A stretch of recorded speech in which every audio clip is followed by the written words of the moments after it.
You middle.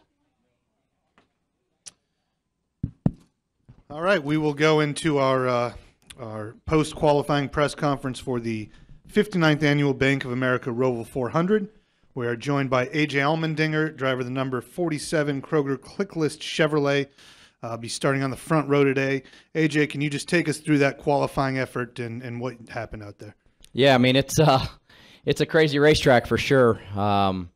You know, to me, it's like my Champ Car days. It's a street course in the infield there, and walls are on both sides. You make a small mistake, and as we've seen, you're going to pay the price for it. So to me, it makes it a lot of fun because you gotta be on point. You gotta be aggressive, but you can't be over aggressive. You know, I could nitpick my both my laps and say there's a lot more out there, but you know, easily try to get that and you find yourself in the wall. So more than anything, I'm really happy from where we were in practice. We were struggling. Car wasn't very good, and Trent Owens and all the boys kind of went to work and talked about it and came up with a good plan for qualifying, and hopefully that leads us in a better direction for our race setup tomorrow. Awesome. Thank you very much. We'll open up for questions. Please raise your hand. We'll get a wireless mic to you. We'll start with Brendan. We'll go Kenny, Jacob. Hey, AJ, Brendan Marks from the Charlotte Observer. Congratulations, first of all. We've had a couple of drivers in here today, and they've all talked about different aspects of the track as being the most challenging. Some people will say it's 6, 7, 8. Some people say it's that backstretch chicane. Some people say it's turn 1. To you, which part stands out as the most treacherous, if you could call it? As soon as you pull out of the garage area and get on the racetrack, pretty much right there it all begins. So, you know, I mean, to me, it's all of it. Like, there's not one place that stands out because all around the racetrack, you can really get yourself in a lot of trouble. You know, really the only place is kind of 15, 16, and 17. You can easily overshoot there, and I think it's a drive-through if you do that. So, but that's the only place where there's not a lot of stuff to hit. Everywhere else, you can make a mistake.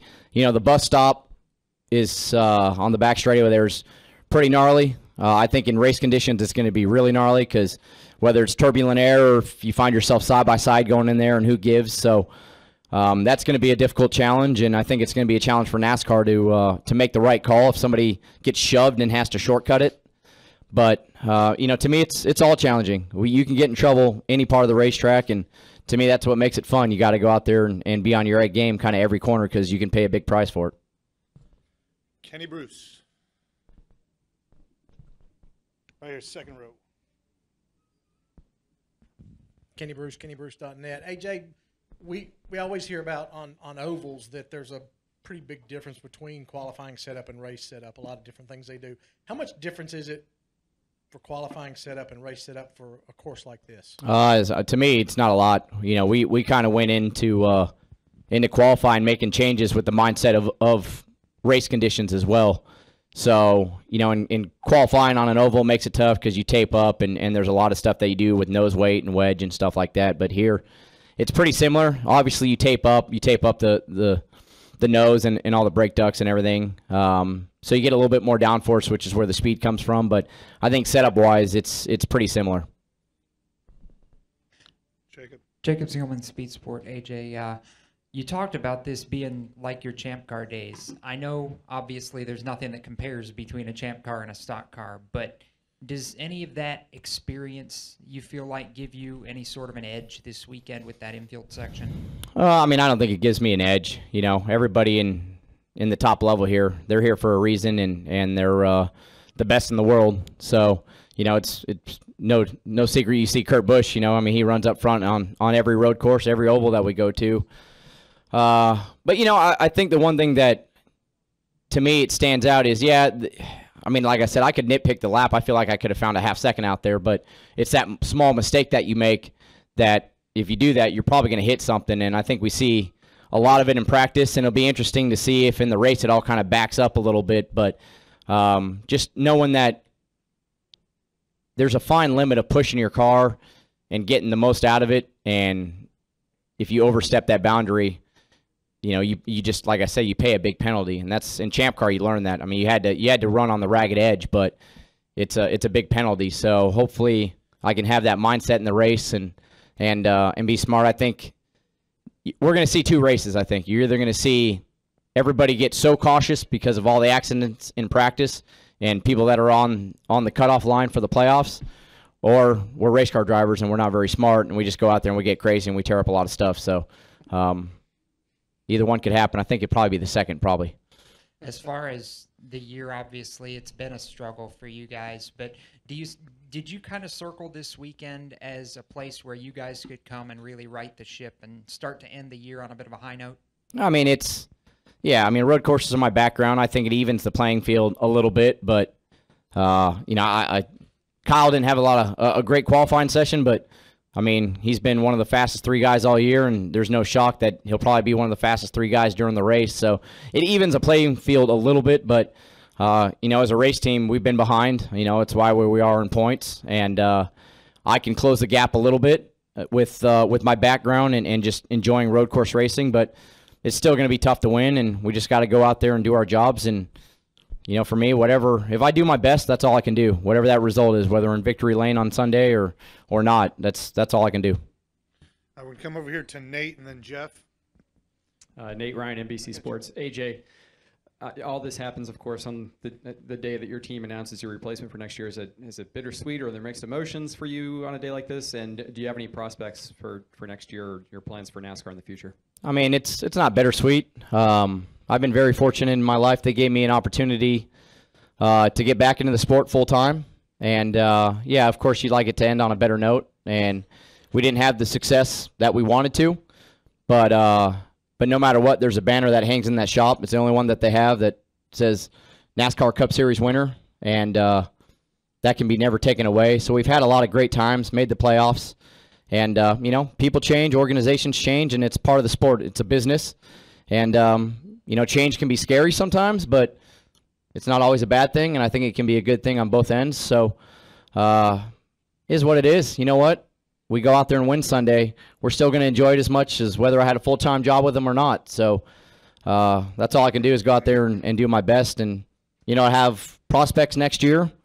No, I mean, I'm just taking some time right now just to figure it all out, figure out what I want to do. It's been a couple of years, been tough. So take my time and figure it out. And,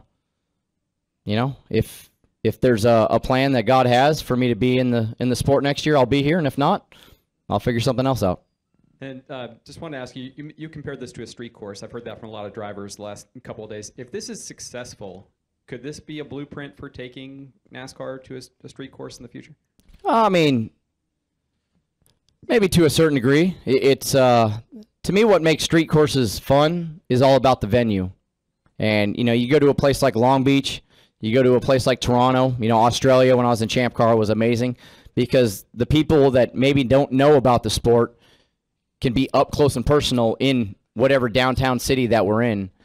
So I think it has to be done right because these cars are obviously big race cars. If you take one of these to Long Beach, I don't think we make the hairpin.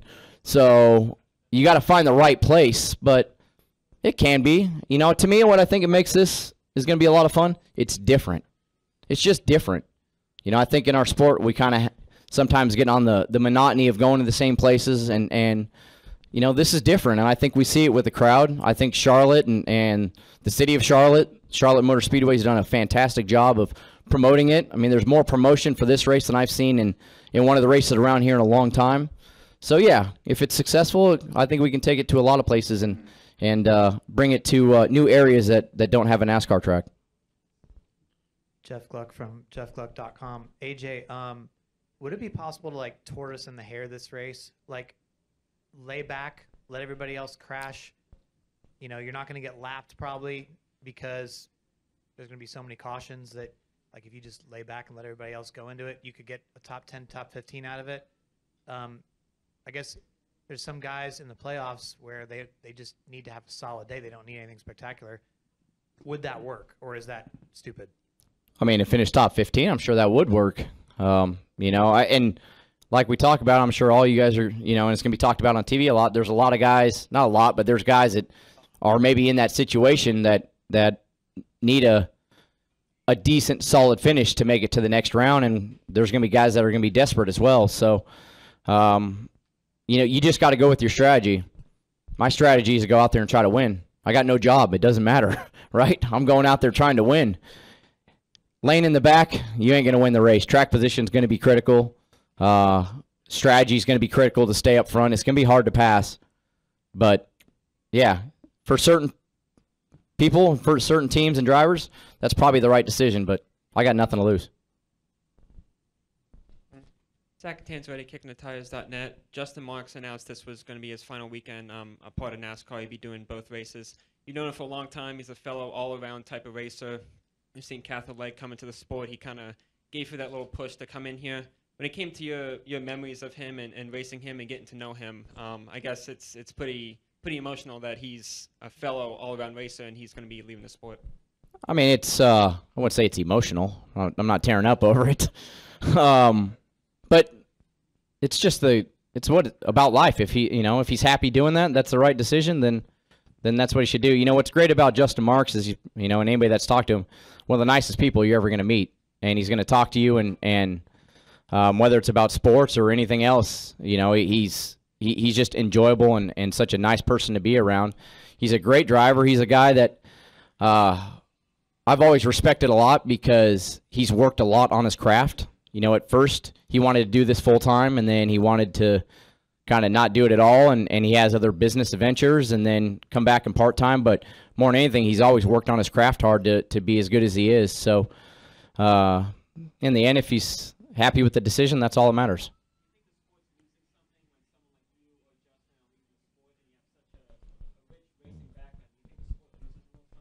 No, there's plenty of young guys in line set up for rides, so it's just about marketing those guys right and letting people know who they are. And I'm not leaving. Like, you make it sound like I'm dying up here. Like, I just don't have a job right now. Like, I'm not gonna. I hope not. I'm not gonna die as soon as I step off this stage. I don't know, but that's not my plan. So I'm not leaving. You make me sound like I'm 65. Like I'm sorry, Lewis. Just joking. No.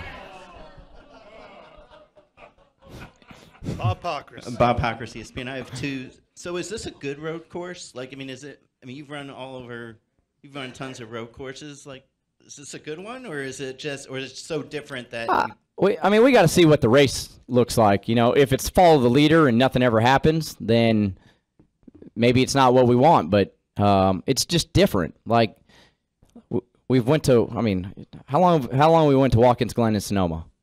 Like, how long has it been? 20, 30? It's probably been more than that, right? 30 years?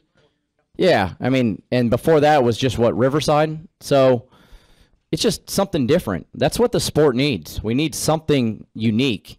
And I mean, I think it's gonna put on an interesting race. Now, is it gonna be side by side battling? I don't know. We'll find out tomorrow in the Xfinity race and Sunday in the Cup race. But it's different. I'm enjoying it. It's a different challenge for drivers. Which, if you're a pure race car driver, that's what you want. You want different challenges. So I think it can be a great racetrack.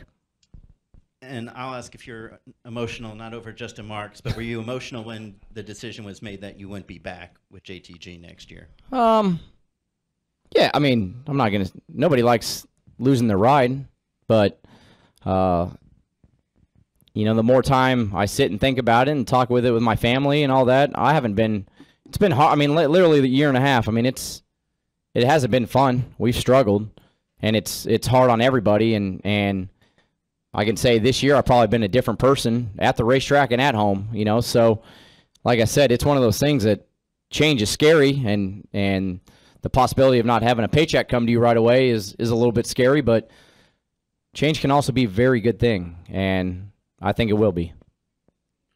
We have a question up in the press box. Go ahead. AJ, Chris Knight.com. I was just curious how much you think strategy will come and play into Sunday's race. We see strategy be a factor at places like Sonoma, Watkins Glen, but with the unknowns of this racetrack, how much will strategy play back, if any? I think it's going to play a lot because, I mean, it's just like in open wheel racing. You're on a street course. It's tough to pass. So, the strategy of do you pit before, and we got to see how long the tires last and how long fuel lasts for, but do you pit before the end of the stage and make sure you have the track position on going into the next stage? There's going to be drivers that are in the playoff hunt that may have to take those stage points and sacrifice track position. So strategy is going to be a big part of this race on Sunday. All right, we have two more down here. We'll go Jerry and then wrap up with Lewis. Jerry Jordan. No, not you. Oh. Jerry Jordan, KickingTheTires.net and PRN. Never know you to be a guy who slacks off any at all. So with these starting next weekend, do you look at those next 7 races as, hey, I want to go out there and perform the best I can for JTG in my final races, and not that you need to build your resume any, but as a possible, for a future job somewhere else? I mean, I always want to be at my best for whatever team I'm driving for me personally, for the sponsors, for my fans. I give everything I have. I mean, I think anybody that talks to me, you see it. I wear my emotions on my sleeve, whether it's good or bad, because I care. And that's what I've always wanted people that have ever worked with me, just to know that I care. I care about how hard they work. I appreciate the effort that's put into it. And so, no, it's not an audition for the next team. I mean, it's all about going out there and being at my best for myself, for the team, for my guys that work so hard, just to show I appreciate it. So the next, 6 races, it's no different than everyone that I've done my whole life. I can't promise he's going to answer this question. Yeah. Lewis. Now, he'll like it. It's a softball. Louis Franco Reuters. Today, many years ago, you were on a radio program in Monterey, California. Oh, jeez. And you were asked, no, this is softball. What would you like to do? And you said drive a Ferrari. Well, today, with a team with many, many millions of dollars less to spend, you outclassed them. They were 5th and 6th in Sochi. So how do you feel driving a small team? I mean, having it's such a good result. It's no different than going out and winning Watkins Glen and any time you run up front. The big teams are the big teams. They're always going to be the big teams. It's our goal to go out there and beat them. So, I don't take any more pride in beating certain guys. There's 39 other drivers out there. So, at a place like this, I feel like I can make a difference and get the car further up front, and maybe that gets us a chance to win on Sunday. But that's all I can do. It's no different than what we fought for a long time. So, but everybody can say that. Just go out there and do our best.